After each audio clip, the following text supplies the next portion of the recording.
Bonjour, bienvenue dans le 14e épisode de notre émission Un jour, une vérité biblique. Nous avions dit que la première chose à savoir pour recevoir le baptême du Saint-Esprit est d'avoir la certitude que Dieu a fait Seigneur et Christ Jésus qui a été crucifié. Savoir avec certitude que Dieu a glorifié Jésus qui a été crucifié. Acte 2, le verset 36. Quand je dis savoir avec certitude, c'est avec le cœur qu'on peut le savoir. Car après avoir entendu la parole de Pierre, la Bible dit au verset suivant, « Ils eurent le cœur vivement touché » Acte 2, le verset 37.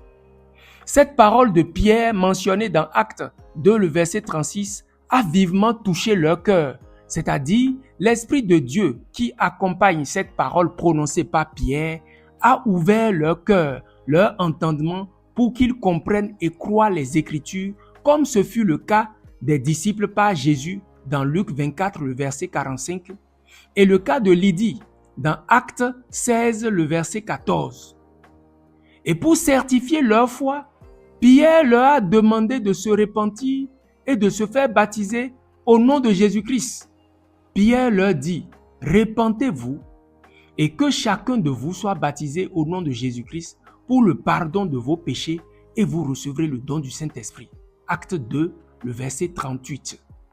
La deuxième chose après la foi, c'est-à-dire après la certitude du cœur que Jésus est glorifié, est de se repentir et de se faire baptiser pour recevoir le pardon des péchés et le don du Saint-Esprit qui est le baptême du Saint-Esprit. La repentance et le baptême sont deux actes de foi à ne pas dissocier de la foi.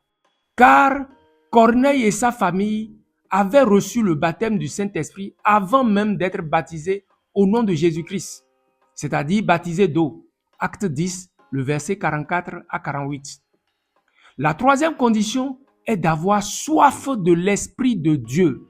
Pour recevoir le baptême du Saint-Esprit, il faut avoir soif de l'Esprit de Dieu. Si quelqu'un a soif, qu'il vienne à moi et qu'il boive.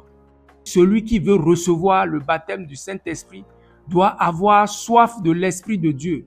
Il doit lui-même boire. Nous allons mieux expliquer cette dernière partie dans le prochain épisode. Je suis Noël Tchabi de vivre-en-christ.com. Ma mission dans la vie est de t'aider à jouir de toute la perfection de la vie de Dieu en Christ. À très bientôt pour la suite et demeure toujours béni au nom de Jésus-Christ.